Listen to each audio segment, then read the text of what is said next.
Disparition des Émile. Un habitant du Vernet met fin à une piste et ironise que les Parisiens pour croire à ça.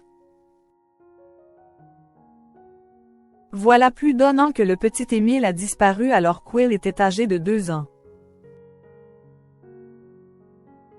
Ses ossements ont été trouvés il y a plusieurs mois et les habitants du Vernet prennent la parole. L'un d'eux, Christian, a d'ailleurs été très franc. Le 8 juillet 2023, alors qu'Will était sous la surveillance de ses parents, Émile, 2 ans, disparaît au Vernet. Tout le monde le cherche, en vain. L'affaire passionne la France, la famille du petit garçon se mure dans le silence et des mois plus tard, ses ossements sont retrouvés. Un an après le drame, on ne sait toujours pas ce qu'il s'est passé. Les habitants du Vernet qui connaissent les lieux et la famille sortent de plus en plus du silence et il y en a un qui y est allé très franco lors d'une enquête menée par le Figaro.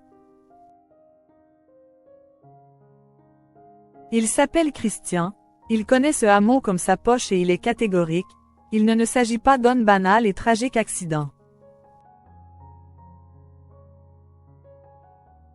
Autrement dit d'une chute mortelle dans la nature, réputée dangereuse et même hostile par endroits, précisent nos confrères.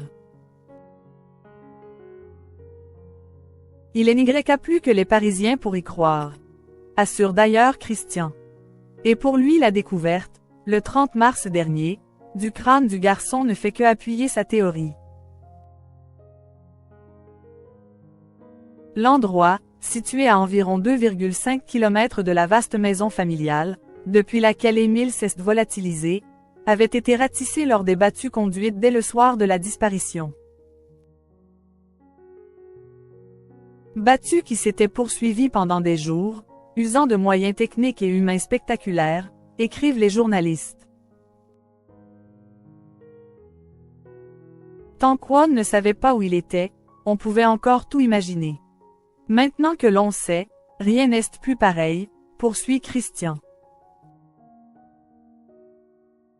Ce n'est pas le Saint-Esprit qui l'a déposé là-bas, renchérit Christian.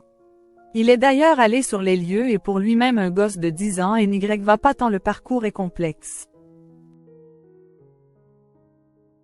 Un autre habitant RE accent aigu fut de cette théorie.